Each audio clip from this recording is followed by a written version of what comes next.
Bonsoir à tous et merci de suivre le flash d'information sur RTI2.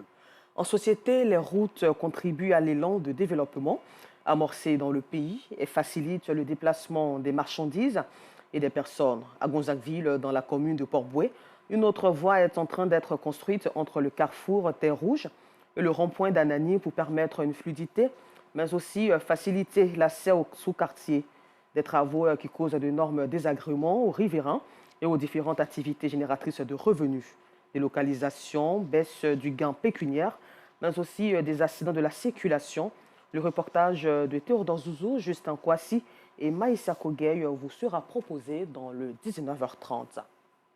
Et toujours en société, dans la commune d'Abobo, au quartier PK18, un enfant de moins de 2 ans a été accidentellement tué par un véhicule qui faisait sa manœuvre. Les témoins disent être stupéfaits par cet accident, vu la prudence avec laquelle le chauffeur prêtait attention à cet enfant et qui s'est étrangement retrouvé derrière le véhicule de ce dernier. Plus de précisions ce soir. Toutes nos sincères condoléances à la famille éplorée.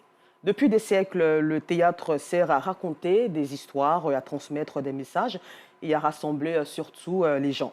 Autrefois, le théâtre occupait une place incontournable dans la société, mais depuis un certain moment, surtout en Côte d'Ivoire, le théâtre a perdu son audience au détriment des web humoristes. Pour promouvoir donc l'humour sous toutes ses formes dans le monde, chaque 27 mars a été déclarée Journée internationale du théâtre. Quelle est donc la place du théâtre face à l'essor du web humour? Vous aurez aussi des réponses dans notre édition de ce soir. Hors de chez nous, au Kenya, sachez que la contestation continue après la manifestation du lundi 20 mars. L'opposant Raila Odinga a appelé à un nouveau rassemblement ce lundi 27 mars contre la vie chère.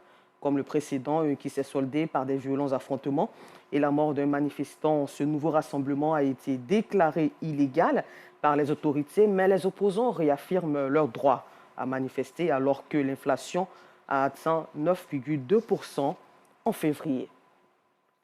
Depuis ce matin, Israël suspendu à une annonce de son Premier ministre, Benjamin Netanyahou, sur le projet de réforme de la justice qui divise le pays et contre lequel manifestent des dizaines de milliers de personnes à Jérusalem après un appel à la grève générale.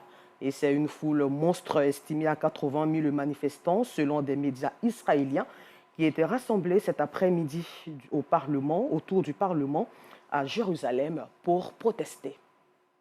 Encore merci à vous et rendez-vous à 19h30 pour l'édition complète sur RTI2, la chaîne la plus proche des populations.